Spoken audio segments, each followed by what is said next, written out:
Thanks for coming, guys. Sorry with the last minute shuffle. And so we're NewSpace NYC. We are a mostly a community and becoming an incubator for space startups. We do events mostly weekly, with bigger events quarterly. And we had one of our bigger events, the Space Sharks, about maybe a month ago now. And it was a pitch contest where different startups would come and pitch their ideas. And we had 2 rounds of that. Adam was the winner of that event for Ursa Space. So he got 1 hour with some of the 1 hour with some of the investor judges, and also we got into what we're calling the incubator beta with NewSpace NYC. So we've been helping them with some marketing stuff. And yeah, so with that, I'll let Adam take over. Okay, cool. If you guys don't mind, I'll sit here unless you guys want me to stand. You guys can all see. I'll try to make, actually I set up this conversation to be a little bit more of a conversation necessarily than just talking to you guys. So I have a lot of things I want to hear your guys' feedback with. So the first thing, so I have I'm actually the founder of Ursa Space Systems, and the talk that I wanted to give to you guys today, not 100% about Ursa Space Systems, but what I want to do is talk about this idea of new space versus traditional or aerospace. I think a lot of people talk about it, but there's one very particular part of it I wanted to focus on, and it's pretty important to me, is the art of systems engineering. And we'll get through this a little bit, but this is really based on a paper that NASA actually did in 2009. So it's called the Art and Science of Systems Engineering, and right there's the link to it if you wanted to go download it or read this paper. But yeah, first of all, let's just start off with a little bit about my background, so as you guys can see where I came up with this idea, and we'll go from there. So I went to Cornell University back in 2006, almost 10 years ago. It's pretty, it's hard to believe. And while I was at Cornell University, I actually worked on a satellite called the CUSAT. This is the University Nanosat program. Really, that was really the first step into the space industry. And how do you actually do something on a very low budget? How do you get something going in a college team? From there, I actually stepped into a company called Space Systems Loral. They're out in California. And there, I was lucky to actually be the lead systems engineer on two satellites right out of school. So the first one, down here in the lower left-hand corner was the Protostar 1. And that was actually taking the satellite out of storage and getting it ready for launch. The second one, that was when I was at launch base with Viasat 1. So we took, for those 2 satellites, actually went all the way from, how do we get this thing going to the launch base. And SSL is a traditional commercial aerospace company. And then I got this cool opportunity. I actually moved into a new business development role for a couple of years. So this lower satellite, this is one of my first big wins when I was in new business development, was Jupiter 2. That was for HNS/EchoStar. And then, moving from the geocomms, I actually started to work into a bunch of NASA projects. So that was the asteroid retrieval mission. That was a pretty fun mission, looking at how to use electric propulsion, large solar arrays to go actually reach out, capture an asteroid, bring it back. What are all the things required in that? Then moved on, after doing that for 8 years, actually decided to jump and start my own company. And so you can see here, so that's Ursa Space. I'm going to show you here, it's quite a change. I went from 3,000 person company to now we're 5 people plus our little baby, plus my little baby that just was born a couple months ago. And yeah. So that's so it's really awesome, going from that big team down to a really small team. And there's a lot of things that I had to learn of what's the difference and how do you change to accommodate that. Let's start with some definitions. So I'd love to hear around the room. I did this actually before at my last company. What's the definition of new space? I think there's about 20 different definitions. So I'd just like to hear, anybody have a definition they want to throw out? You guys are called NewSpace New York City. So what's your definition? Yeah, so I would say that NewSpace is basically this new breed of companies. So, you think Aerospace and you think APL, you think Lockheed, you think Boeing, and they're the ones that, get a lot of stuff that we see with NASA done traditionally. But now we're seeing a lot more private contracting happening. So basically, you could describe it as this trend towards the privatization of space with younger startups that aren't these huge military contractors.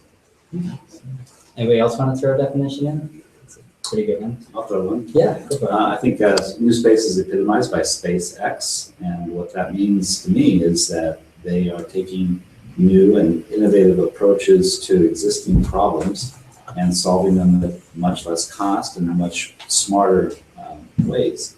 And I think they're dragging the rest of the old space industry kicking and screaming into the next century.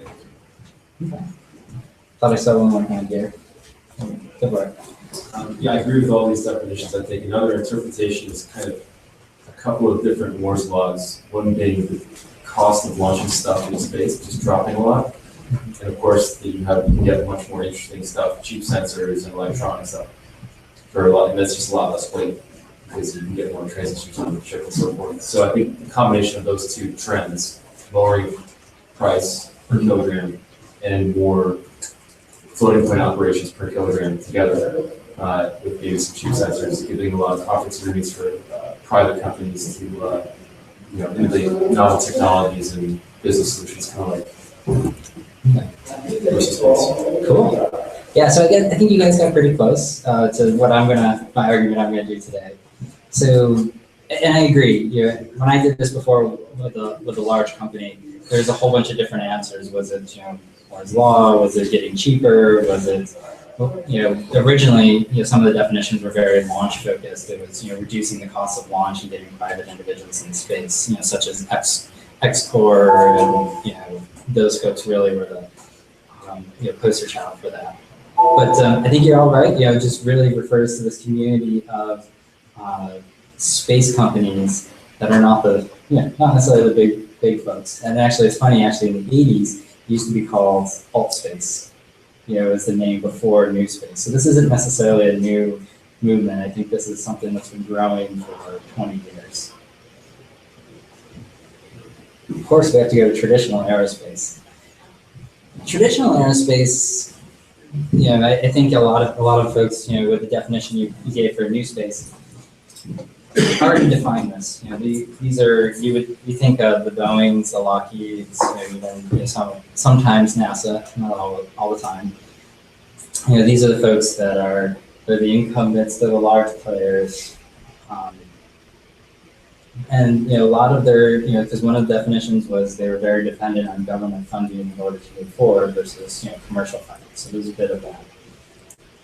So one thing that was always interesting was I always tried to figure out where do you categorize commercial communication satellites. Because if you look at versus a government military satellite, those are very expensive, very complicated, of course, definition of traditional aerospace.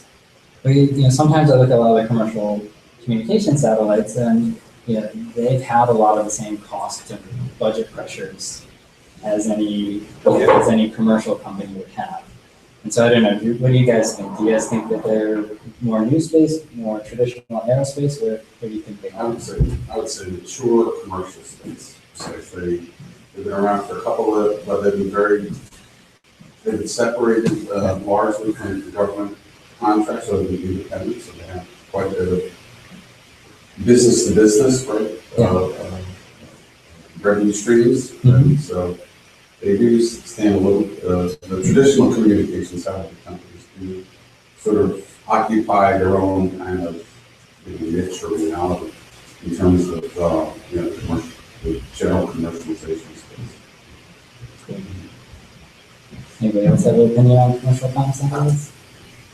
I would say that they're agnostic, new or old space. They just want cheaper cost, more reliability, and so I think they are going to benefit from this space. And I agree with that. That's, I worked for a commercial communications satellite company. We are always, we're always wondering, why in NewSpace, some of the definitions were commercially focused. There's a huge commercially focused communications, segment of the market already. And I think it does a disservice to that industry, ignoring them. They've already been doing a lot of these things that NewSpace is bringing in. But I think there's one important difference actually, and I think that's culture. And I'll get into that in a second. I think there's a big culture difference that between what people are starting to classify as NewSpace versus traditional aerospace. That's a really key factor.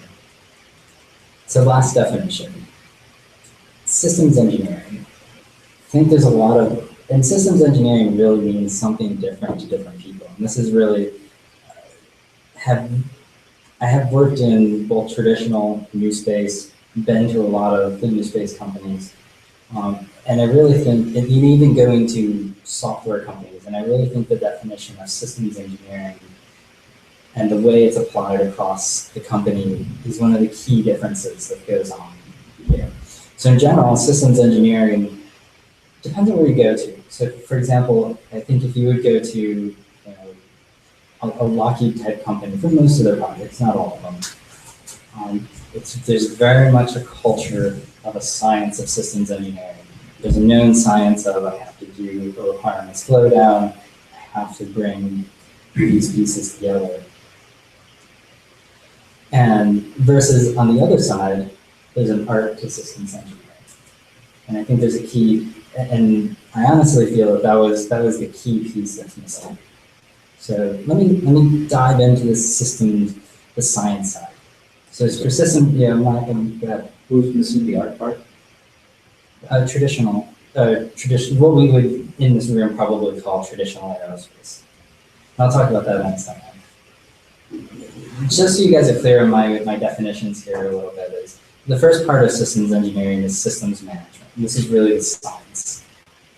How do you take these very complex systems and actually turn them into something that's real? Without systems engineering and the science that's developed through the years, we wouldn't have things like the cell phone. If you actually take a step back and look at the system behind a cell phone, that cell phone knows where you are, has can give you an optical map of city where you are, knows how to connect into the internet, knows how to find the information you're looking for, and then send it back to you. And that all happens, and Google has it to where they even try to predict what you're going to do. You can also make a phone call. You can make a phone call on that. I know, but this is, but it's such a complex piece there. But I wouldn't call that a cell phone. I would say the cell phone is a piece Agreed. of this beast that's floating around. Yes. So we may all call it a cell phone, but it's much more than that. The cellular and the telephonic aspects are just two of the pieces of what it brings. So, and I totally agree with that. I simplified the cell phone, but and then we look at the space side, and especially on the space, we start looking at missions that we want to do, going back to the moon, going to mine from an asteroid. These are not simple problems to go to, and having a piece go wrong. So if you look back at, I'm going to kind of use Apollo 13 and the International Space Station throughout here. So if we look at the the Apollo 13, they had a failure because there was a requirement that was missed very far back, and it took them a while to trace it back to what was that actual failure. And so the science is important to be able to have that trace of this piece was manufactured, because actually what happened was there's a voltage mismatch in a system because a requirement in a drawing got changed. So the science is actually a very important piece, especially when we try to do the more and more complicated missions to space. When we try to go to Mars, we go to the moon. The other side of it is the art. And so what I define the art as is technical leadership. So the technical leadership, this is that ability in that person who can go out to the team and has that gut feel that knows, okay, we've done enough, or this is kind of the way the architecture should go, and we're going to make it happen.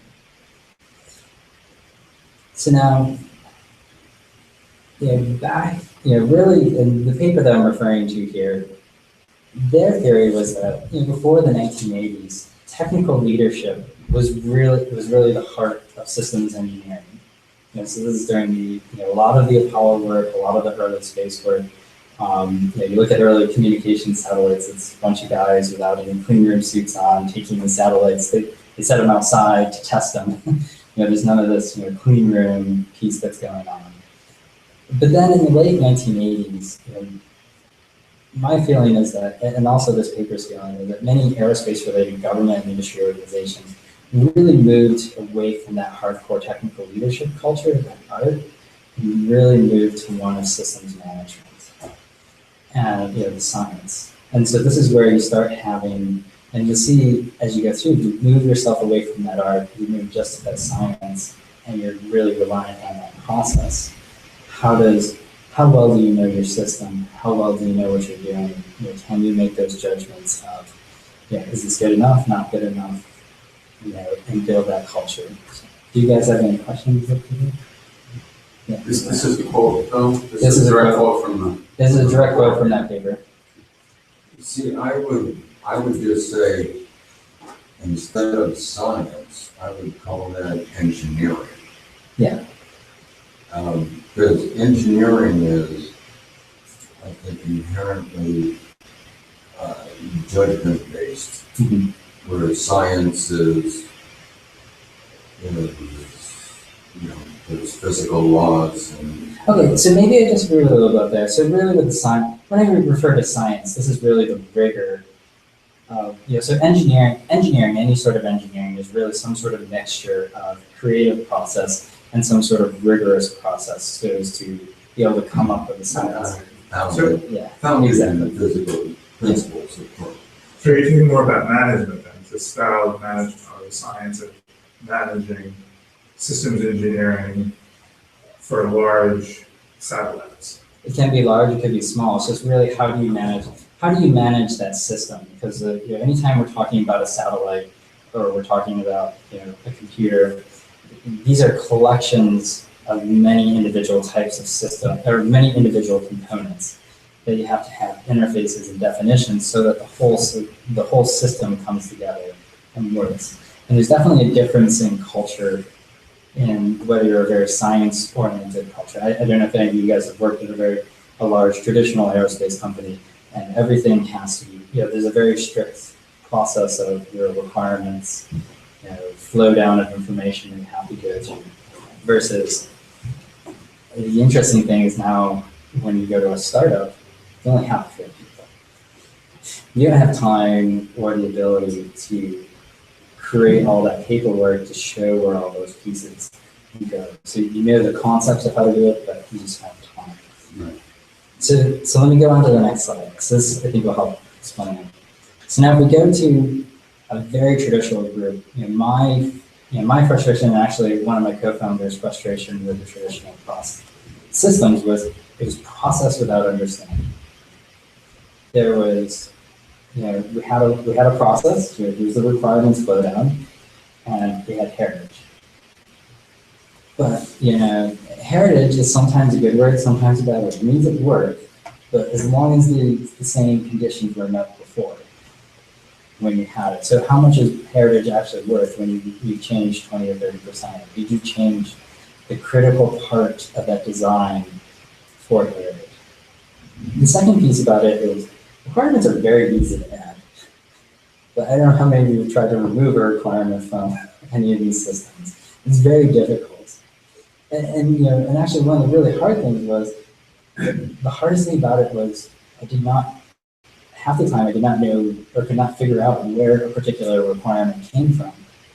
And a lot of times, once we did find out, there was a failure 15, 20 years ago that this requirement was mandated to be put in, but the actual assumptions behind that requirement where, it didn't exist anymore. But, if you live in this very science-oriented and just follow these steps, it's hard to find where those assumptions have, disappeared or they're not useful anymore. The other part of it, that's actually the opposite of science. If you can't go back to your fundamental reasons for why a requirement is there, then you're not scientific. You're just doing things because that's the way we've always done it. That's clearly not science. So, but going back, this is actually what adds to the cost, which is what the old space industry has to do, which is why it's so expensive, is they have all these rigorous procedures that result in a guaranteeable result, which is a positive thing, as you can, that costs lots of money. Do it as a startup, you throw out all that, and you sort of fly by the seat of your pants. Yeah. So, but it's interesting too, there's another thing that happens with this is, just because of this, you become very far removed a lot of times from your customers and your suppliers. And so actually, I think that is what causes the cost growth and the very large pieces to happen with this, is because what happens is I haven't talked to my customers, so I don't really realize that they don't need this extra margin, or I don't realize that they didn't need this additional feature for their particular mission. Or on the other side of it, it's interesting when you get stuck in these large processes, you don't also talk to your suppliers and don't realize that they could do something to remedy this problem that you're going through all these steps to work through. And really this is just my experience, not every place is like this, but when I was in the larger organizations, there was a lot of work to really understand your customer, understand your supplier, and not get lost in that process. And it's very tempting to just follow the process, but you don't have to necessarily think. Hence, that's why I put the minions on the bottom of the slide. Just really, yeah, go for it. I was just reading yesterday about a thing called the process communication model, which was developed by a man called Carl or used by McGuire at Maher. You know about that? No, I haven't seen that one yet. I'll have to read that one. I should post a link to it in the meetup group. Okay, that'd be great. So the opposite is the startup. This is, the way my experience has been so far, there's no process. You can't take the process you left with. You can take what's in your head, but not everything. There's no process, and there's only partial understanding. Yeah, it's really what a startup is. So I put the little minion with the bananas because really when you first start a startup, it feels so liberating. You're starting from scratch. You just kind of go nuts. This is so enthusiastic. This is great. I'm not stuck. I can go do this grand mission. And the other really great thing is really close to your customer. You get that opportunity to communicate with the customers, communicate with the suppliers, and it's really great because you actually start to see the connection of how does this customer requirement link to where a supplier could be versus what I could do. But then you start being like Gru was in the, I don't know if you guys have seen the movie there, but basically Gru, from Despicable Me, he wanted to go to the moon when he was a little kid. And so you start realizing after a little while in the startup, that process had a lot of corporate knowledge embedded in it. There's also, you don't have all the folks and you don't have this easily accessible, diverse expert base. And then the last thing is you don't know better. And it's just, and actually going through starting my own company, I think there's a few points where I've hit this point where, kind of like Gru, I had a box over my head and, ready to go to the moon, but, very depressed because you're like, okay, this is hard. There's a lot to learn. There's a lot I don't know. There's a lot of things I did not expect. And, how do you get through that? So that's a startup. So it's really interesting because now, I think when you look at this, you can see both sides of it. The traditional aerospace very, they have lots of process, but you can get lost. But then you get on this, the space side, which we associate with a lot of startups. There's a lot of stuff you just don't. There's a lot of things that you don't know and you can't move through without that support. So now this is interesting. I've been watching. So now if we watch the growth of what's actually happened with some of these companies. So I chose this here because of Robbie, who's the founder of one of the founders of Planet Labs. So Robbie actually started working at NASA. So on the left-hand side is Landsats. And so I think a lot of us can agree a Landsat would probably fit in that definition of traditional aerospace. There's a lot of requirements behind, there's probably a table full of requirements behind that particular system. There's a lot of rigor, a lot of structure that NASA and the contractor went through. So it's interesting because Robbie actually led a group in NASA Ames and said, can we go all the way to the other extreme? Can I just take a phone and launch it into space? And so he went and they actually did that at NASA Ames. It worked okay. Didn't last very long, but it worked for a couple days. It was interesting because he saw, hey, we could just take something and make it happen. And it didn't necessarily have to be I don't know how many hundreds of millions they spent on Landsat. So now let's fast forward about 5 years. So it's really interesting watching how Planet Labs has started to evolve from this company that started with a cell phone satellite. And now they've actually evolved to the Doves. Doves are still incredibly cheap. So if you look at a scale of Landsat versus the Dove, they're very, they're quite a bit more cost effective. And it's really interesting going to Planet Labs and seeing their culture of how they think about the world. They question all those. And the biggest thing I see when I go to visit them from a culture is they questioned all these traditional thoughts about how do you build spacecraft? How do you have to test? How do you have to go into space? And it's been really interesting watching them learn. And they definitely have learned a lot of things that had to be improved in order to have a level of reliability in space. But if you look at where they landed versus what they're competing against, it's quite a step forward. And really, what I saw here was really, this was just really a culture change. It wasn't necessarily that they were, different engineers, trained differently. They weren't necessarily, and I think we had a discussion, they weren't necessarily more risk tolerant.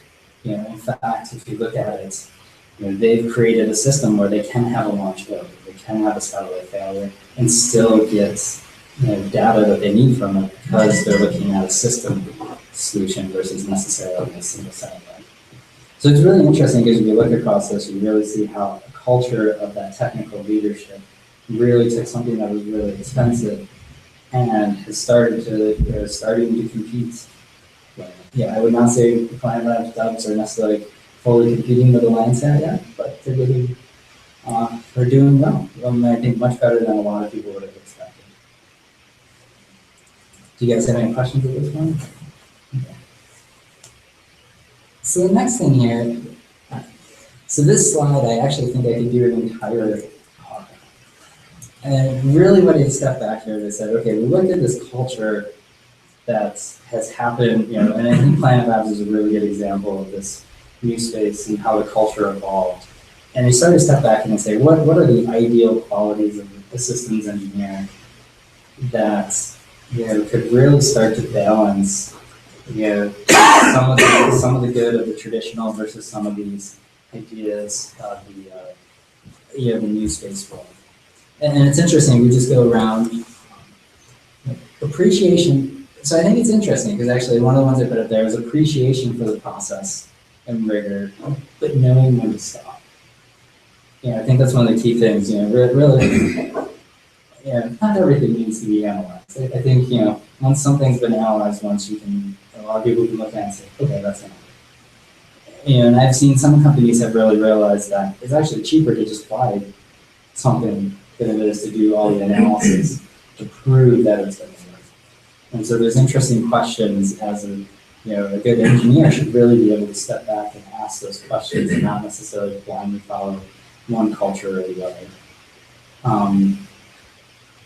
Ability to see the big picture, but yet connect to the details. I think this is key. One of the things I saw in some of the traditional worlds is you have a lot of very detailed folks. They're extremely talented. They can tell you exactly how to analyze something, how to put something together.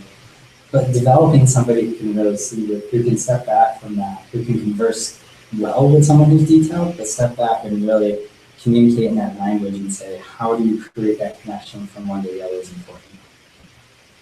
Comfortable with change, uncertainty, and knowns. I think for a lot of the space industry, being comfortable with uncertainty is hard to swallow, especially with how expensive things are. You know, even a new space company, you know, Planet Labs is going to spend hundreds of millions. You know, and it's interesting about how do you know, being comfortable with uncertainty unknowns is something that's we have to do, and that ability to try and change an organization is really good. I'm sorry, you just said Planet Labs has spent hundreds of millions. They've raised about 140 something. Yeah, $140 million. And well, I mean, they haven't. They haven't spent it all, but they have raised 140 million. So Have they released any revenue figures or any profit figures in any way? yeah, I'd have to look at that numbers. I wouldn't want to try and think them. So now, one of the interesting things here was with change. This is actually one of the key things that was the hardest with with a company that was if a company is very traditional, bringing about change is really hard. And actually, I think bringing about change even in a new company is hard. I love it. I actually have a quote from Nicola Machiavelli, sitting on my wall. In The Prince, he actually writes an entire section about how, people who are, even people who are for change are not going to be with you. It's going to very, very influence the idea. So it's something, it's interesting because we actually look through history. It's a well documented. Change is always hard. And that's actually, and something interesting I see too when I've worked with some of the NewSpace communities is, we want to move change, we want to move forward, but it's a difficult challenge. Even if we are going to improve the lives, those that are benefiting from this, it's really hard because there's a comfort level with where they are, where their system is. So now a little bit more on the person too. One of the amazing things is I'm an engineer, but I'm starting to learn English class and Toastmasters are really important for engineers, and especially any engineer who wants to be an entrepreneur. Giving presentations, clearly speaking what you're saying, ability to have that conversation is so key. It's been, that's something that's really key to learn here. And I think that's something that I actually suggest to a lot of other engineers who want to become entrepreneurs. Learn, play it back to So do you think you should outsource it to people who are political like me? So you want to come and say, let's make it happen, And so actually, and it's interesting, it depends on the culture and who you're talking to. I think if the space culture a lot of times, and this is just my opinion, is very dominated by engineers. Even if you look at the traditional aerospace companies, Right. even if you look at the traditional aerospace companies, a lot of the vice presidents, the presidents of a lot of these companies do come from engineering backgrounds. And this actually is a good segue into my other one called what I call a curious T-shaped individual. And really one of the key things I found was taking a step back and looking at yourself and understanding, I'm going to be very deep in knowledge and learning. So if I'm actually a mechanical engineer, so I know I have a pretty deep knowledge there. But what I've gone out and why I say T-shaped is I've gone out and I've understood the other areas of this engineering. And it does two things really. The thing that I find useful is having some knowledge. So for example, I'm now a little bit dangerous with RF, which is good, RF engineering, which is good and bad. But I know how to speak, I know actually how to speak in the language of that engineer I'm talking to. The second thing is having that area of deep expertise. I believe there is some sort of hierarchy that a lot of engineers create. Do you have some technical ability representation? So even if I am talking business background, if I'm talking to somebody who is a fellow engineer, I knew very well what I'm doing in mechanical engineering. That gives you a little bit of, I guess, I should pick more English. I guess that gives you a little bit more credibility and really allows that conversation to move forward. And it's something interesting and subtle that I would say in 10 years, I'd love to redo this and see what my opinions are then, because I definitely noticed that my opinions on these topics have changed, in just the last 8 years I've been doing satellites professionally. Team member is interesting, and proper paranoia. I think those are two other ones. I like the word proper paranoia because you really should be, instead of the sky is falling, it should be if the sky falls. This is what you do. This is kind of key thing. And then the last one is I've been thinking a lot about is being a team member. And this is what I said, that it's very diverse. What we do in space is very diverse. You can't do it with a mechanical engineer. You can't do it with electrical engineering. You couldn't do it without a business person. As much as engineers, I think we like to do it all ourselves. There's non-engineering functions that are important. And so it's really, I think when you leave school and go out in the industry, you just think, it's a team member is something that keep emphasizing, but now actually having to lead teams, work with, lead my own company now, it's incredible how important that is and how important all the team members are to put it together. And so the reason I wanted to go through this is really, I wanted to give what is an ideal systems engineer? So did you guys have any questions? I would just like to make the point to the top box. Yeah. The appreciation for process. There is value for going through an SRR, SDR, PDR, CDR. I agree. That those steps are there because we've learned from past mistakes. Mm-hmm. Now, to your point of knowing when to stop, that becomes a risk-reward issue, balance. Mm-hmm. You cut the process short, maybe save money, you get more on the back end, but you are enjoying more risk. So there is that balance, and it's a fine balance between an engineering decision and a business decision. No, I definitely agree. I mean, I don't think anybody could be this ideal systems engineer. But what I want to do is bring it up because I think there's a lot of subtleties and a lot of pieces that were really critical when I looked at, actually let's go to one slide here. So when I visited, Skybox, I visited Planet Labs, and it's interesting because, all these different places have different cultures, and, that culture and that idea of, and I'm a systems engineer, so that's where I really resonate and I really pay attention to. But really this slide is meant to say, what is the right solution? Or is, and as I've been arguing here, what is the better question? What is the right culture? After having gone through the markets, studied what different businesses want, I honestly didn't know if I could sit up here and actually say that a Dove is better than a Worldview, or Skybox, or Landsat, or better. They're all approaching similar. These are all similar missions. They're all approaching it differently, and they're doing different jobs with it. And I think it's and actually I think the struggle between the two is going to be very helpful for the company. Very helpful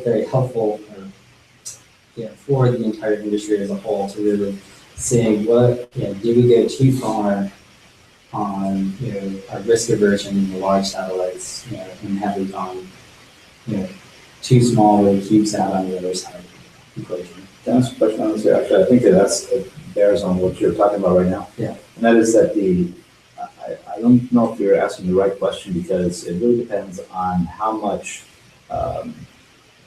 one-shot risk you have. In other words, Worldview with their larger satellite, 2.8 metric tons, Yeah. It seems they've got a lot more invested on each and every launch than Dove does at a 5 kilograms per satellite. Yeah. So the engineering that you apply to the worldview has to be much more precise and rigorous than Dove has to do. And so they can be more loosey-goosey and maybe we'll try this, maybe we'll try that tomorrow, and they don't have to write anything down. Quite the opposite for worldview. So the culture is really depending on how much exposure to risk you have for each solution you arrive at. I agree. And I also am looking at the bottom line. 0.3 meter resolution versus 3 meter. Order of magnitude difference. It's the mission you are trying to accomplish sort of dictates, at least on an individual satellite basis, at this point, what it takes. And that just runs into that risk reward unless you can combine all the Dove data and bring down the resolution. And I think, in one way, you might think that's correct.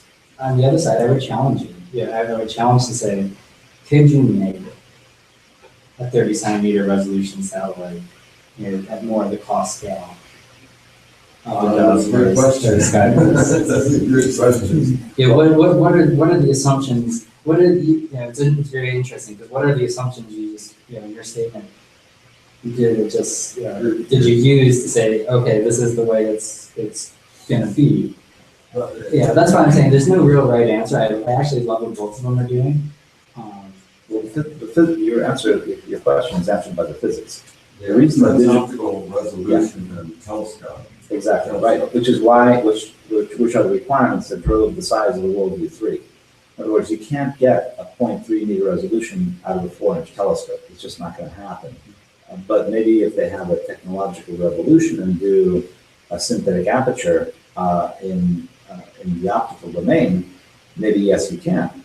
And that would then be really be a paradigm shift, similar to going from vacuum tubes to semiconductors.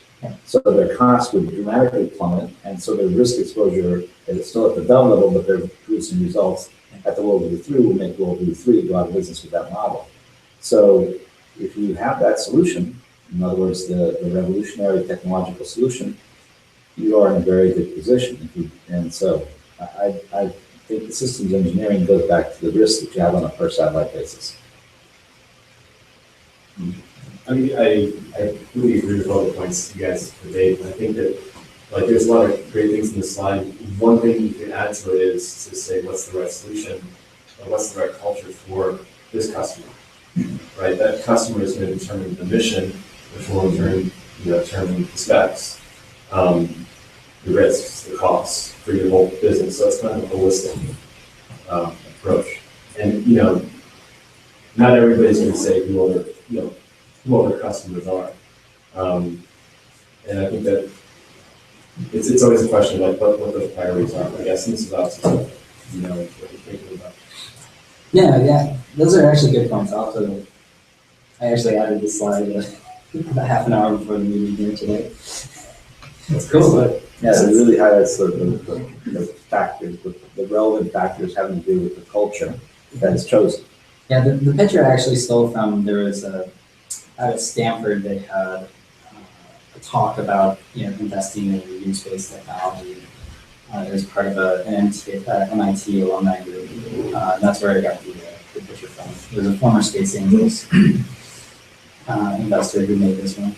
And regarding the resolution, I don't know if any company is working on this right now, but if you can do the maneuver to get a couple of your small sats in the right position, then with software you can greatly increase that resolution. But it sounds like it'd be tricky to do. And then also, I think it was you that mentioned, I'm not sure if it was you, but how the trend of the small sats is going to go from being really small towards getting bigger in size as all these things continue to be cheaper. So as launches continue to be, price is going down there, all the component costs are going down, then you'll be able to start scaling up again. So I forget who gave that analogy, but it was a good one. Well, we've already seen that to a certain extent. Some of the, for example, the lunar mission, we're using a 6U CubeSat rather than a 3U. Hmm. You know, I've seen a lot of mission designs lately for 6U CubeSats, which we haven't seen until recently. Yeah. And to some extent, the largest size of the satellite is related to the price of the booster that you can put it on. And so if you can't launch a 10-ton satellite, and you don't build a 10-ton satellite, it doesn't make any sense to do that. But if you can, get it back to the systems engineer, I guess you should. No, that's okay. That's okay. This is a good conversation.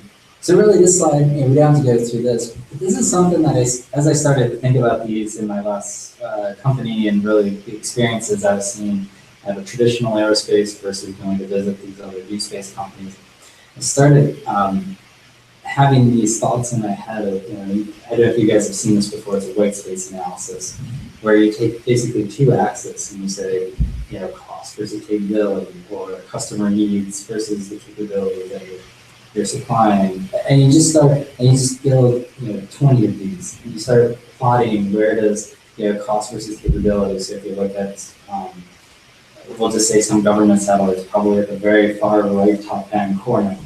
But then we go down to university CubeSats at the very far left-hand corner of this. And it's really interesting what I was doing in my head was actually starting to place all these different dots on this. And I started saying, there's a lot of the extremes. And this idea of mine started to come up. This is actually the idea my company is based on. It's called NewSpace. I think I was watching Lord of the Rings at the time when I came up with this, but basically middle space. And what I was thinking about this is, how do I leverage the agility of these new space companies? They're able to accommodate the new ideas, like we were hearing with this conversation just a second ago about, can you do a 30-centimeter resolution satellite? And so these new space companies are really able to start leveraging these new ideas, trying them out, moving them, and they have that agility. But the customer base, as you talked about, the customer base really has that need for reliability, rigor, mission quality. That is, that comfort level of having the traditional satellite programs. And this is really where I started thinking, how could I create a company that really addressed this middle space? So there's this big gap in between very expensive satellites and very cheap satellites. And I think there's a couple of players. I think Surrey actually lives in this middle space realm to an extent. There's probably a few others that live in that realm, but it's not many. Two questions. When you say reliable, are you talking on a per satellite basis or on a per mission or product basis, which leads into system? Is the system requiring multiple small sats to combine circuitry to reduce resolution, or is the system a worldview 3 kind of approach? So those two things that it seems to me are sort of the crux. To a space community, yes. My customers, they don't care. Wait, if I'm a customer and I need that view of whatever it is that I'm supposed to be looking at, and I need it on a daily basis, and then you come back to me, well, maybe I can get it on a daily basis, but I'm sure you don't mind if I don't, right? No, the point is really, the customers really don't care. Is it a constellation? Is it a single bit satellite? They don't care. Is it an airplane? They just want the They mission. really don't care. They want the result. And as someone who loves space, sometimes it's really hard to get over that hurdle of, you don't care about my beautiful space system that I've created in the back here. But yeah, no, I think to your question there, it's really whatever solves the mission that the customer is looking for. Okay, so it's mission driven. Yeah, it's mission driven. I think that's one of the really key, and that's really one of the key things with middle space. If it wasn't, to me, if I was a traditional aerospace company, I would say this is my heritage. This is the way I would do this setup. In most cases, it's very hard to propose something that's not, a heritage type setup. No, if you go to Lockmart, you build these things, buy one of them or go someplace else. Yeah. Yeah, and I think it's really interesting because, the customer, to them, it was probably some new space, new idea approaches. At the system level is the best way, but then how do you back in and balance that with the risk you were talking about? What's the risk to get there, spending an investor's money, and how do you get the information right? Before you want, actually, you don't take the time if you don't really have it or want to, but if you could maybe walk us through this mission statement or whatever. Yeah. This guiding principle. Yeah, this is really, this is Seems like I imagine you put a lot of thought into these few words. Yeah, we put some thought. I would not describe it as a lot of thought. I would say this is an idea that's been brewing for over a year in my head. So middle space is described, so when I say it's described as leveraging the agility of commercial new space technologies. So this is that idea that I was saying. I was all the time, and I would get these proposals from customers when I was at SSL, and there'd be these new technologies that could really make a breakthrough in that delivering that piece of information to that customer. And that was a new business, so I really wanted to win the business. And so if I could make it cheaper, that was a great way to go. But so this is where the reliability and rigor of mission quality piece of it comes in. Is even the customers, a lot of these customers, their business relies on this system working. And if you have a new system that goes up, and you tell a customer, even in a new space environment, you're spending tens of millions of dollars. And you tell this customer, you spend tens of millions of dollars, there's an 80% chance that it's going to work. And, especially when you talk to commercial companies, that could very well sink a commercial company. And so, that customer has to step back and really, I was trying to address them. They had to step back and say, do I go with something I'm really sure is going to work for me, especially if it was a company that had their first satellite going up? Or, do I take the risk for the bigger reward? And I actually say I saw customers go both ways on that decision.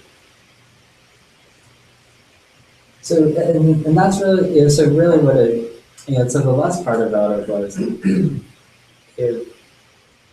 if we could, mix the best worlds of both of these, you would get, a really efficient system, but it would have the reliability that's required. And we use required, not necessarily what is desired, because everyone desires quality out to the nth nine. But I think there's some sort of point there. How much do you spend versus how much do you go in? And this opens up an interesting market, I think. It allows folks who are playing at the top end of the market to start thinking about, can I move some of my portfolio down into these lower cost options and expand my business into to customers who haven't been able to afford it before? The opposite is true. And you can definitely see this with SpaceX. And I actually think SpaceX and Boeing 702 SP really showed this, is that by driving down the cost of the launch and combined with electric propulsion, you are able to take and bring the capital required for somebody to do a traditional, some of these commercial communication satellites down to where there's a whole new set of customers who can enter the market.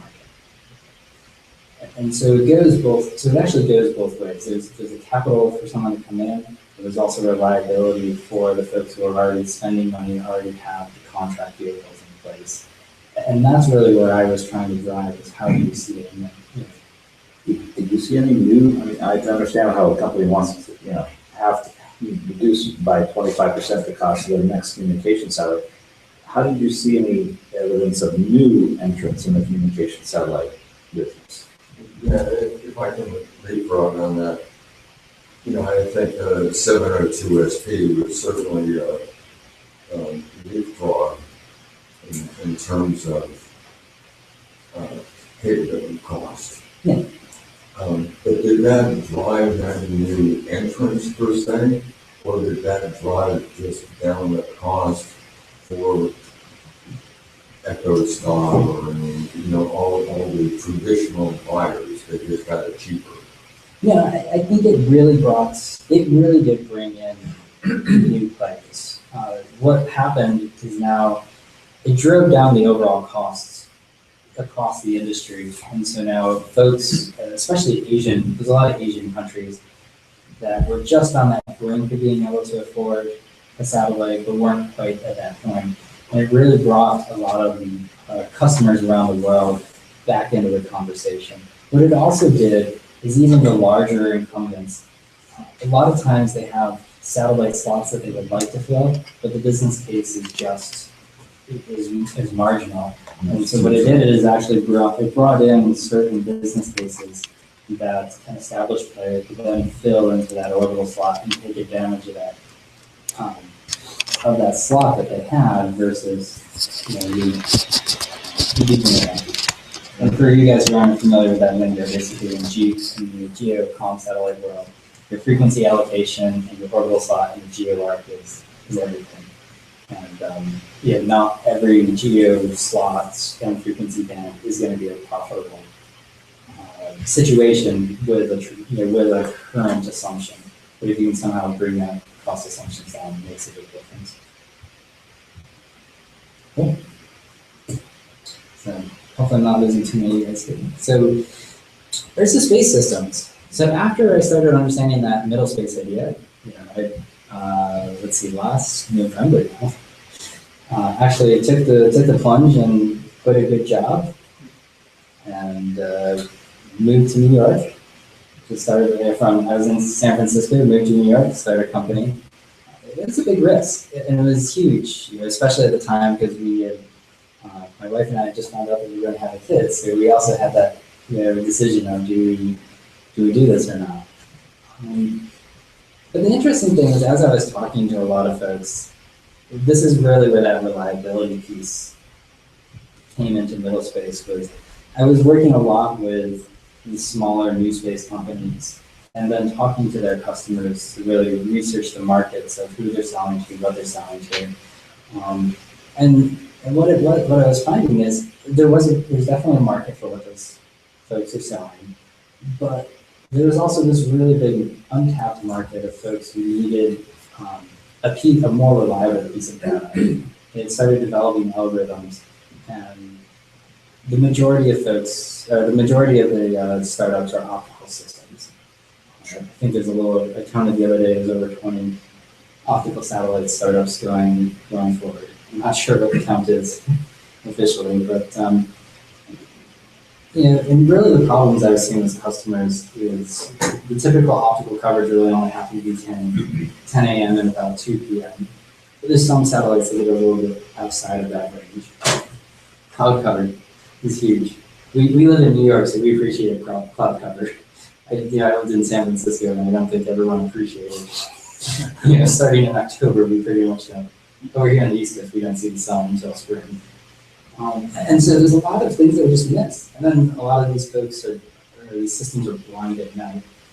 And I just started thinking about what's all the activity that's just not captured? What are the things that are missed?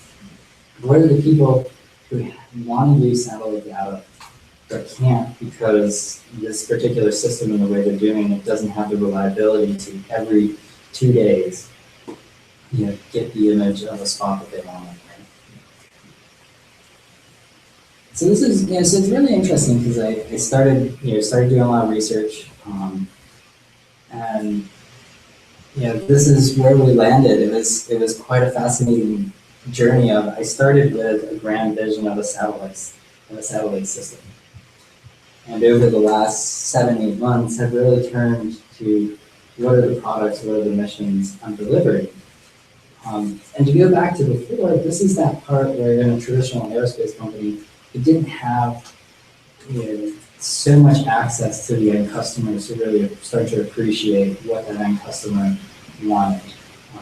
Definitely gave reliability to these customers, but did not have necessarily a full appreciation of how are they using the data, why are they using it. I would say anybody's thinking about starting a company to basically to spend 2-3 months doing market research, talking to every customer. I've been surprised across the board as to things that people, the problems that these different customers have and they want to use satellite data for. It's non-obvious. One group was because they needed to rent hotel rooms before another company did in disaster management situations. So I had never expected that that's why they wanted their data and they paid good money for that. Following up on that one, they want to know where the disaster is. They want to know where the hotel, if it's still there or not. What's it was just funny. That was more just if you look, if something happens, they want to know where the different damage is happening around that area, and they wanted to understand. I'm going to have to send people there to deal with this situation, and if they don't have hotels, they're not happy. They leave us and go to the competition. That customer, did that customer think of satellite data to help solve that problem? No. Okay, thank you. Yeah, they had an inkling that satellite data could be used to do it, but they didn't know what was the path to get from a satellite to a piece of information on their cell phone that told them what they were doing. And a lot of customers really haven't, I don't think have that full appreciation like us in this room. We really have that appreciation of how do you get that image we see on Google Maps every day, how did it actually get on your phone? And how did it become so accurate to know where I'm at? It's almost scary some days how I actually do that. Now the interesting thing was I had that liberty to go talk to customers, understand the customers, but I was feeling a lot like Drew there, where at a point I didn't quite know where to go because I was an engineer, not necessarily a business person, and I needed process, some sort of I needed some sort of process as a crutch to get the business started, to really understand where it goes. But at the same time, trying to be this new entrepreneur, I didn't want to get stuck in a big, thick business plan that is kind of the equivalent of a traditional aerospace, thick set of requirements. It really helped me out. This is called the Business Model Canvas. You can just look up Business Model Canvas online. And this is actually a great tool because it was interesting because one investor told me everyone feels their business is complex. It's just kind of like every traditional aerospace feels their satellites are complex. But I think if you go to the other side, if you can easily and quickly explain what your business is.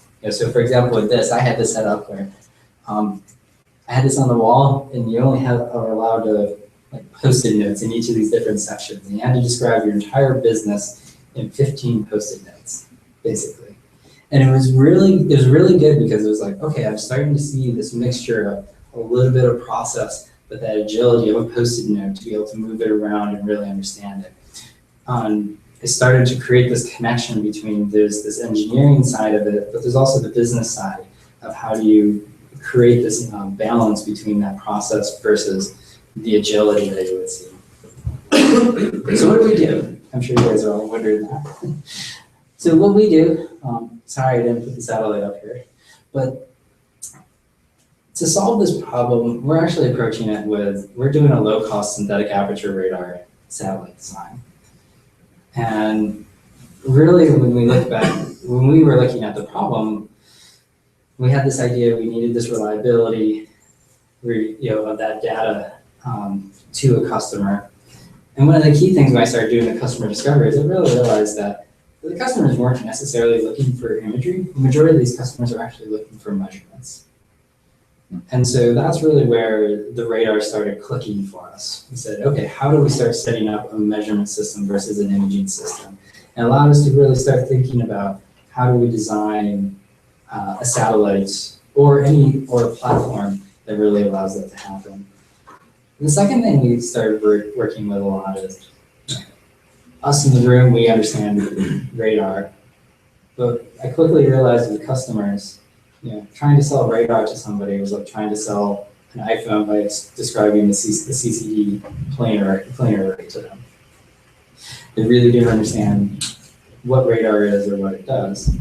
And so this is really the other piece of the puzzle that we're working on as a company, is how do I take radar data and move it from that very sophisticated user into this platform of measurements that's easy to put into other people's systems that they can understand, they can work with in these algorithms. And so it's been really good. So now this goes to the next part, grand vision versus starting a business. Actually, just added this one. Yeah, sorry, you might ask you a question Yeah, go about for it. your deliverables. You made a good point about how these customers are really looking for measurements, Mhm. instead of images or Yeah. SAR images. Could you remark a little more specifically about what they want in terms of how, like, the frequency of those measurements? Like, when you're able to have persistent measurement over a region, that's very different from like every 24 hours or 48 hours, Yeah. for example. And I guess depending on what your technology is, in other words, like what kind of resolution you can get to, that's going to be a different class of measurements, therefore a different class of segments, customer segments you can address. So maybe you could just address like kind of the timing issue. That's Yeah, timing is a key one. And that actually goes into a little bit of the grand vision. So when we started this mission, we had this grand vision of a radar satellite. You can theoretically provide real-time imagery anywhere in the world, with the right constellation. But we started stepping, you look at what it would take to accomplish that. That's a very expensive system. And so the persistence is a good question. We had to really ask a lot of customers, what is good enough persistence for them? And what we found was persistence necessarily wasn't the key issue. It was really reliability of information. What we found most of the customers just reliably need to get information at a certain timing. So as to really understand what's happening, as I said before, what's happening throughout the day versus what's happening between 10 and 2. You can imagine what happens around the city is much different between 10 and 2, and the age of the people moving and working, doing things in that time frame is very different than what happens between 9 p.m. and 10 p.m. And so so those were what we started to find. It wasn't that it was the persistence, it was the reliability of getting information at diverse time sets was really the key that we wanted to address. Yeah, it depends on which customers you're talking to, of course, in agriculture and so if you're just looking for IUDs, for example, it's a different reliability will be a different thing in those contexts. It does, but I was actually surprised that it wasn't as different as I expected it. So that was one thing. I guess maybe some of you guys might be not familiar with radar. Actually, all these up here are radar images. So just to give you guys some little background on what radar can do, because I'm not sure everyone can do it. So synthetic aperture radar is actually for imagery is pretty good. So you can see here, this is a false colored imagery. So we can actually start, that image was taken at night, through the cloud. So you can see we can actually start coloring in what's green grass versus what's brown grass. So we can really start understanding what the terrain is we're looking at. Change detection is really cool with radar. Little changes show up really nice. Let's see, we have 3D video, surface height measurements, there's a lot of work there. Any sort of terrain measurement, surface features. These have actually been really fascinating, talking to customers and then going back into a lot of research as to what could a radar system do And is there a link that we can make with these different customers we're working with? So have you done the trades between essentially revisit time and constellation size? Yes. Yes, we've done a lot of those trades. We did a lot of those trades, and then I think the smartest thing we did was we actually decided to stop all those trades for 2 months. I told the entire team to stop all technical work for 2 months. And just do nothing but, let's go take what we have as baseline and let's just go test it for the customers. So I think one of the most important thing I've learned with this is why I do this in posting notes, is everything on this business model canvas I learned needed to be written in such a way that it was a testable theory. I need to be able to go test each piece of this somehow and then say, was I correct or was I wrong with that particular piece of the puzzle? Let me using this model right here. Yeah. It seems to me that you're a small company and there are already existing companies that do satellite systems integration and have tons and tons of customers that anybody who could possibly be a customer of satellite data, they are aggressively pursuing.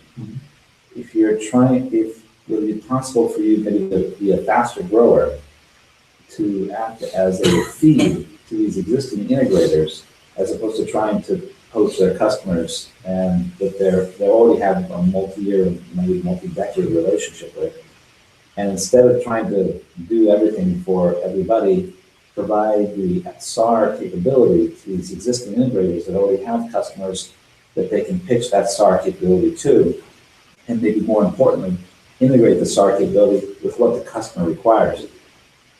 So actually, that's a really good point. I think it's really interesting to see what just happened with Earthcast and Planet Labs. Both of them have bought, actually in the last 2 months, have bought established commercial imaging companies with that need for the customer, that established customer base, and for that established history of imagery around the world. So, yeah, I think that's a very good point.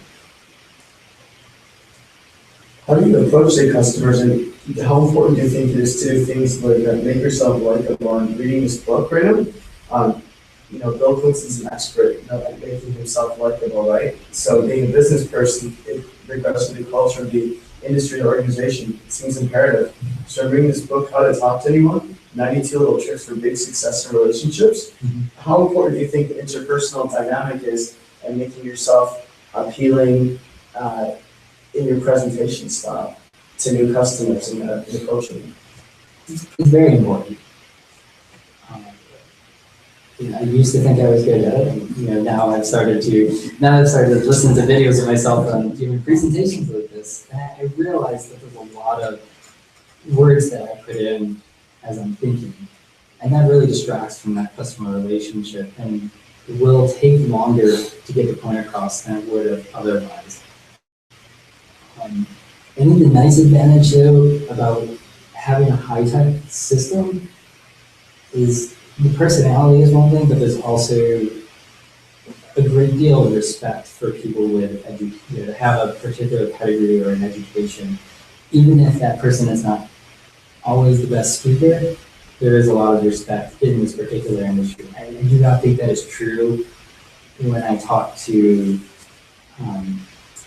banks or folks with money. That is not always the case, but when talking to most of the customers, I think the majority of space industry that they interact with, They're a public system, yeah, as opposed to all about it. yeah. So it's both answers. Now that I own a business, I have to answer to bankers and engineers and other business folks. So it's there's a lot of different ways. And really, what I found is I really rely on the team. So we have we have 5 people on our team. Julie is much better with a certain set of customers. Derek has a lot of respect from a certain set of customers. I'm younger than those folks, and so I get a respect for the different set of customers. And so there's definitely a big dynamic of what you do, and that goes into understanding you have a team, and it's not just yourself that's designing everything. One question about the business model canvas. When you did it, did you do multiple? I know you said you had the post-notes and you worked had that workshop, but sometimes people do like multiple business canvases and then try like test all those things too. I don't know. Yeah, we actually got to a couple points and we had this grand vision of what we were going to do with this big constellation. And we got to a couple points and we had some questions about people saying, well, do you need a big constellation? We actually, I remember one day we did 5 of these. 5 different scenarios where there was business canvas, all lined up to each other. It was really interesting because as you kept doing, you did a different one with a different key assumption, changed it. How does that business change? It was a good learning experience. I also make our entire team every 1 to 2 months, just take a day off from doing work and just sit around for a couple hours and re-go through this and say, did something change from the last time we put this together? Was it the same? The nice thing here is after doing this now for so many months, it's starting to really solidify into we don't change many assumptions as we go from each iteration. In the beginning, we changed a lot of assumptions. Yeah, and you touched on that, asking the question. That's another good principle that you'll see like in the lean startup and stuff is asking like, why are we doing this? And then, why are we doing it at that level? And then, you go up a couple levels and you discover things. Question about the algorithms. So you said you have a team of 5. Yeah. So you're engineering a satellite. Are you using out-of-the-box algorithms, or are you guys all developing like custom algorithms for all these different things here? Yeah, all this stuff really exists. We're just, our key is really we're just looking at how to take these algorithms exist and basically translate them for other groups. Mm-hmm. That's really what we're doing. So just tweaking them. Yeah, a little bit. Cool. Okay. I think that's about it. So, and I started to go through this. Yeah, I think one of the key things I've learned with this is there's the grand vision. So when I was going bananas is that little million versus started in business. And it's really been interesting. I came up with this idea in NewSpace. I quickly moved really into a very much a traditional a NewSpace culture. And I'm finding as I'm developing the business and having to make those decisions, we're really moving to that the original philosophy I had of NewSpace. And that's why I put up that example of Planet Labs earlier. I actually think Planet Labs, Skylabs, these companies, the ones that have succeeded have definitely started to move from a true NewSpace perspective as we defined in the beginning to more of this middle space where there's some nice balance of some rigor versus that agility and creativity that's involved. And that was a big thing. And then we had, just so you guys can see, this is our team here. It's pretty, we've been pretty lucky to have such an experienced team. Other than our intern, I'm actually the youngest one on our team in terms of experience. Evan's been building radars for 30 years. Julie's been doing software security and big data work for 30 years. Derek, 20 years of engineering design, mostly subsystem work. So yeah, it's been really great. And then Hallie's actually a program manager of Cornell's current student satellite program. So it's super lucky to have her working with us. And we're located in Ithaca, New York. It's about 3.5 hour bus ride this morning down to the city. Close, not that far away. Right next to Cornell University. It's interesting you didn't, there's no titles there on your team. That's a background information there, but not their title. Because they change by the day. What? They change by the day. So in general, Derek does a lot of satellite work. But remember how I told the entire team to just stop playing with space and technical? I gave him a new title. I gave him VP of Agriculture Marketing. And then same with Julie got VP of Business Intelligence. And really, I think in a small company like this, everyone has to really work together, really wear a lot of hats. I think yesterday I was IT, CFO, CEO to sign off something. So and I did, I wrote this presentation, and I actually think I did some technical rigors here. I think I did a couple of questions. But no, really, you just can't be one particular disciplinary. You really have to go out on them. Where is based? Ithaca, New York. Yeah, we're in Ithaca, New York, so right next to Cornell University. So about 3.5 hours north of here. Yeah, it's nice. Oh, yeah, I like Ithaca, and then it's actually, there's a lot of talent around the area in terms of engineering for what we want to do. Plus, it's gorgeous. Yes, gorgeous. You know about gorgeous? Yes, I know about gorgeous. Student suicides. No, none of that. Are you tapping into the students' community there? Oh, yeah. Yeah, definitely. Huge interest from the student community, so they'll come and do a lot of work for us. We also have a lot of professors very interested in what we're doing because it's out there, it's new. They don't often get that next to them there. And Is that why New York? Or? yeah, I actually decided to move the company to New York. I originally founded the company in San Francisco, and there's a lot of competition and a lot of cost to live and stay in San Francisco. And was looking around the country for different places to move to, and just found that the talents in Ithaca was very, very good. And partially had to do with Mason Peck. He was the former NASA CTO a couple of years ago, and he really put the hard sell on me to move to Ithaca, New York, so that he'd have a space company in Ithaca to have fun with. Yeah. And then, I know it's a lot of words up here, but we've been working actually since the pitch competition with the NewSpace New York City folks here, and we actually decided to look at marketing and how we brand and how we think about the business.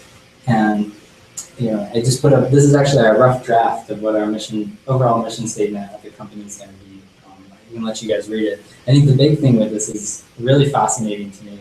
There's only one sentence in here about anything to do with space. If you look at it, everything up at the beginning, we started out with how do you understand the world? What do we provide? So we're providing that application-based services, and we're providing it accurately and reliable. So we really found that reliable was very useful. And then we're saying we are high tech and we use some interesting algorithms. And it's interesting, how do you actually phrase it? You phrase it about a farmer, about a photographer, versus about an analyst in a field giving this information. But that's where I was at. Thank you guys for participating and the feedback. This is my first time actually trying this idea of the culture on the art of systems engineering versus necessarily just the process of systems engineering. And thank you very much. And we'll see what happens. If you have any questions, let me know.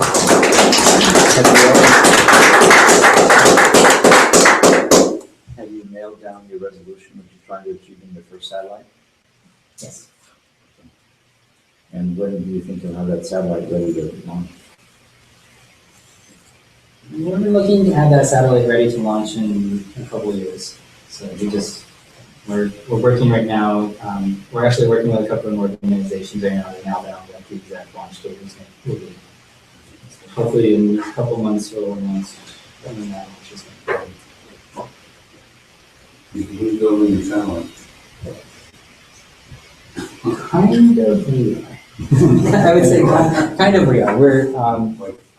We're taking Planet Labs in the garage? No, we're trying again going to that middle space approach. I'm trying.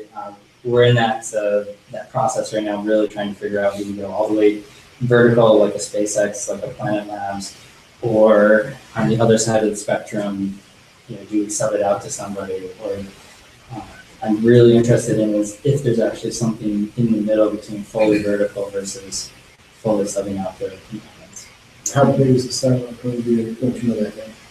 They won't be CubeSats, but they won't be monster. They're small satellites. Yeah, they'll be small satellites. Like 6U or something like that, or larger than that? They'll be small satellites. Do you guys going to launch them community or like this? whoever has the great price. Really, honestly, in the launch side of it, I actually don't think launch is going to be a problem anymore. I found more supply of launch than than I think there is a supply of satellites to fill those launches right now. There's so many new startups coming in, on the launch side for a lot of, both on building new rockets, but also on how do you better utilize the rockets that are available. Did you come up with the Ursa type company name? Yes. So the company, I have actually, the initial name of the company was NewSpace. That's taken already. Your wife makes that? Kind of, actually. She didn't, she was like, yeah, not so much. And really, what happened is the mascot for Cornell is the big red bear. And I was actually sitting eating breakfast with a book of constellations. It's like every space company has a good constellation as part of its name somewhere. That's really what happened. It was over breakfast cereal looking for a name. You didn't think Cassiopeia was snazzy sounding? Yeah. I don't know. It just kind of stuck. And I actually found out that another startup had wanted to use this name, but I had already grabbed it, and so I had to change their name because I already grabbed the websites and the name. Yeah. I'm kind of curious if you could talk a little bit about how your conversations with customers evolve. I mean, you showed us the business canvas slide. Next, the guy who came up with that whole concept came here to speak a few times. Oh, okay. So he's part of the Columbia Network. I think it's Steve likes this name. Yeah, I think you're correct. So you have these set of falsifiable hypotheses. Yeah. Right? So like the hypothesis is these customers want to buy product X. Mm-hmm. Right? But you're starting with these star images. Yeah. And it's kind of like, well, you don't sell some kind of tiny little functionality in your smartphone. So like, do you go to the ag guys, if you go to the whatever business it was and say, hey, we've got these SAR images, would you kind of guess, hey, you guys want to see cars, or you guys want to see images of 2 p.m. or whatever these things. I'm just curious about how that evolution, not just how it evolves. Yeah, so there was a large evolution to it. The first part is I already know a little bit about how people use radar imagery. So to start the conversation out somewhat intelligent. So the great thing with that is I had contacts who already used radar, knew what to use radar for, and that's where I started those conversations. One of the real key parts was if I was fresh out of school, I would not have known I would not have had A, contacts throughout the industry, and B, I would not have known to go start with the people who are already the experts in it. So kind of the low hanging fruit. There was definitely a number of customers we talked to who gave us the blank stare of, why do I want radar? Or I had one company ask me, can your radar do this? And I had no idea. But what ended up happening is every time a customer would ask me about a problem, I'd go research, literally spend probably 3 or 4 hours on each of these questions going into different publications of a researcher has done this or a researcher has done that to see, okay, can we solve that problem? Can we not solve that problem? And a lot of there are some conversations that went, no, we cannot do anything in that field.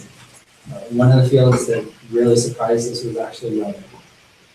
I originally did not know I could do anything with weather, and so I dismissed a few customers who came to me and asked.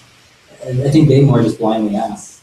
It's a radar. We use radar on the ground for tracking weather, storms. Can you do something? And I didn't know the answer. And I actually lost a few customers because I did not know that was there. But after a few customers asking that question, did the research, and then started to have those conversations. And I learned a little bit of how to change the conversation.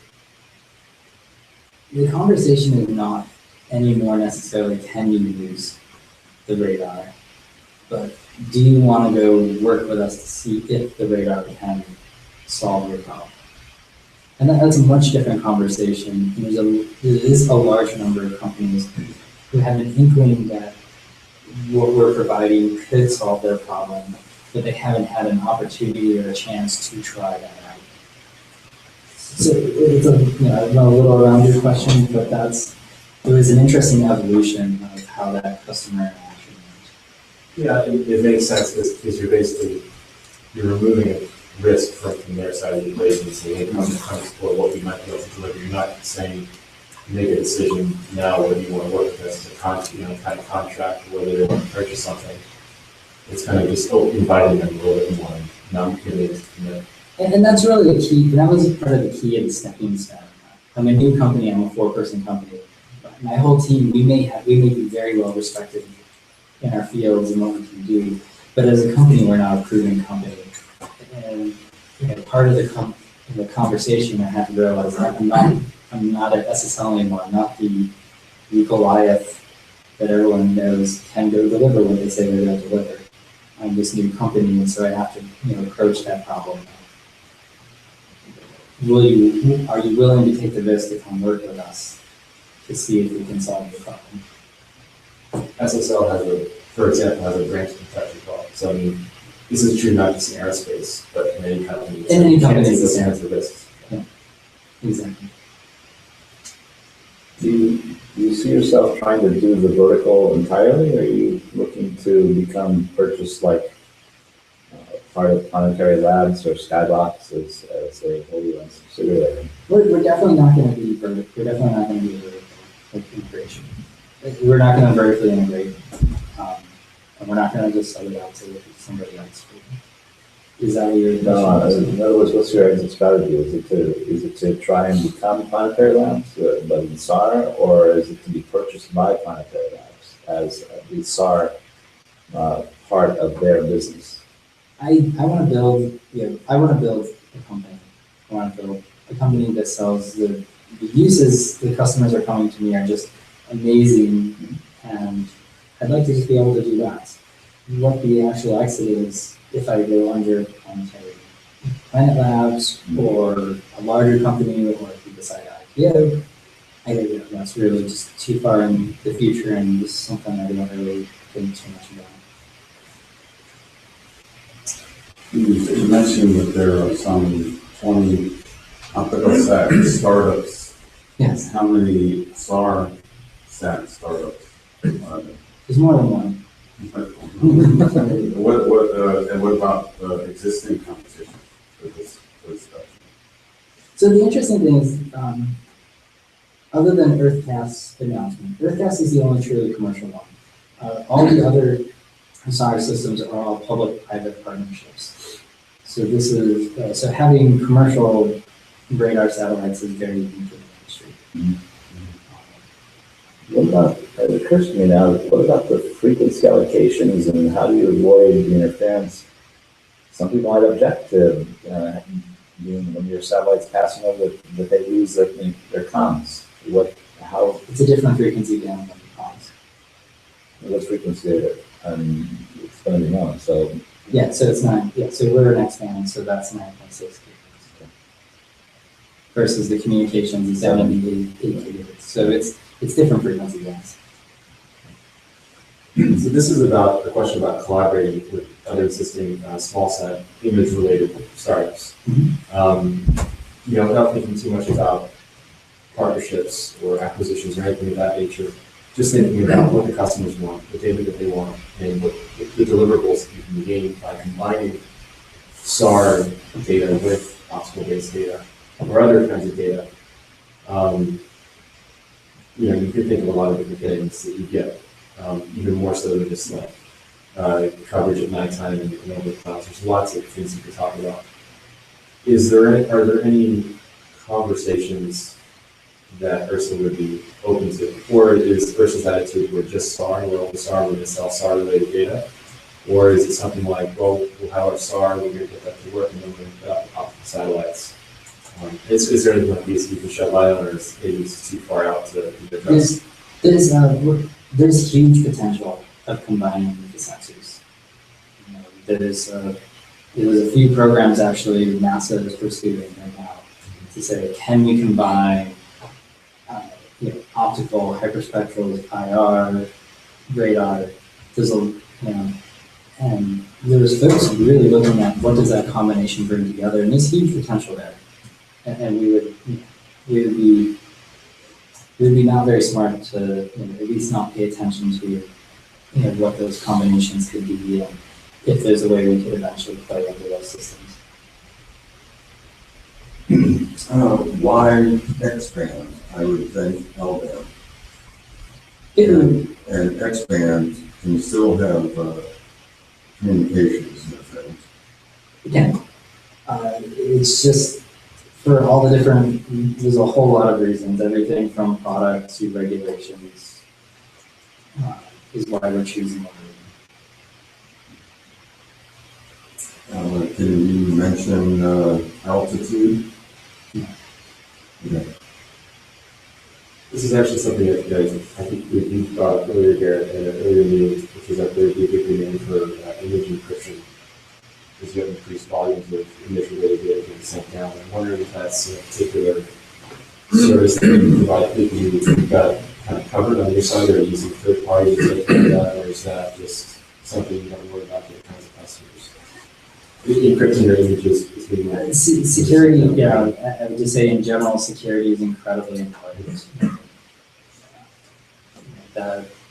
That's a real big key in order for us to get forward with any sort of radar system versus or optical systems. Really, how do you secure your satellites? How do you secure your data? How do you bring that to the folks that are interested in entering them? What do you have in mind for ground station? Data down. We can talk about that offline. This question is more of your services. Yeah. What is the sustainability of your services, seeing the type of, customers that you're getting now? I'm guessing it's like a range of customers. And that's actually one of the key things with radar versus optical. Optical systems, there's a number of them that you can do one survey once or a survey every so often, and it really is enough for what you're working on. So Google Earth doesn't change, the Earth does not change very fast, versus radar is really for those times when you need to see through clouds, you're a customer who needs, you're looking at more active things that happen in more real time. And so for our customer set is much more of we're looking at very active things that change, very dynamic situations. And they're not, most of our customers are not very static situations. Non-technical. Getting back to the ground station again, one of the major problems is bandwidth to the ground for all these 20 different optical startups. You're going to have a similar problem. I'm wondering, isn't there maybe a business for, do you think, would you be interested in purchasing ground services from a third party to provide you with the pipe to get to your satellite around the world? There's a lot of really interesting business plans around that right now. And I'm very interested to see where that goes. Was the NewSpace NYC the first competition you participated in, or have you done others? That was the first time I publicly said anything about my company. So, at that event, yes. So, Are you looking to do other competitions? not necessarily. Could you, I understand SAR has applications out of the zoo. Are you targeting a specific application first? We're at the point right now where we opened up our aperture really wide and found what all the customers were. And our team is going through the process right now with that hard process of trying to narrow down who do we work with first, and what are the first products that we're going to deliver to the customers. I don't know the answer right now, but it's, we will hopefully know very soon. Whenever we get our first contract, that's who we're going to. That's who we will do focus on first. And you're talking about a single satellite, not bistatic. there's a lot of different ideas, and that all becomes, and that's part of that process of understanding the customers. Thank you. You envision yourself going for another round of funding to make some of these things happen, or are you sufficiently funded for that one first satellite? And that's the goal right now. We're working through the funding, the way we fund it right now. And I think that's actually been a really key lesson is to what is the best way to fund a company like this? Is it VC? Is it government? Is it self-fund? Is it, are there other stepping stones here too? I think that's a really key question I wish I had asked and thought about more earlier on in the process. You see that you're a NASA associate on the slide. Does that mean did you apply for SBIR? Oh, which NASA? Oh, what about the former NASA? Oh, Mason Mack. Oh, no. He's a professor at Cornell University now, and he was part of NASA. I would say if there was the right program, the right opportunity that made sense with NASA, we would definitely work with NASA. Are you guys looking at SBIR? We're looking at everything right now. We're looking to see what is the best path. That's why I said we have to look at our customers, and we have to look at what is the right funding, and we're in that process right now with what's the right match between all of those. Yeah, I'm sure there's a lot of options to consider. I just know the SBIR side that multiple agencies are putting money into small sat technologies. And that's really NASA, but also others.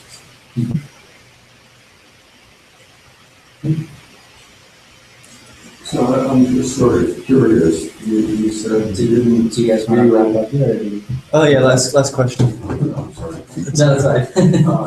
You felt launch wasn't really a problem. Can you elaborate on that? Because Well, if you asked me this question a couple of years ago, my answer would have been launch is tricky to find the right rides. But since it was such a problem, there has been a lot of companies who have stepped up to solve that problem. And right now, I think there's as much of a how do we, the folks who have stepped up to try and solve these problems are trying to figure out how do we actually fill all these slots that they developed. that implies to me you're looking at a ride as a secondary payload. Because primary payloads, I think that manifest is pretty well booked up.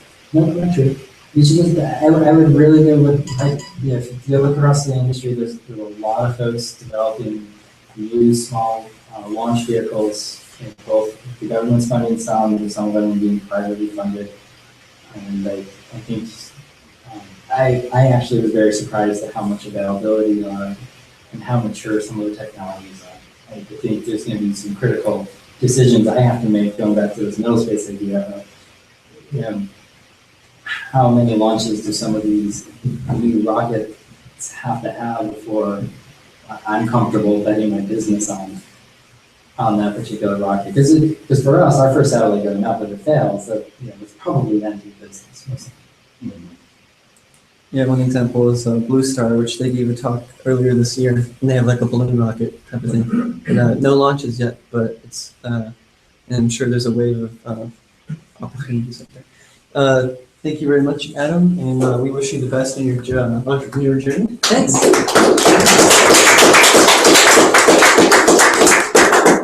And thanks everyone for coming. If you are not on our newsletter, just reach out to me, and I'm going to be going around to you as well and get you on the newsletter if you want. So, thanks. Good job, Alex. You did it really well.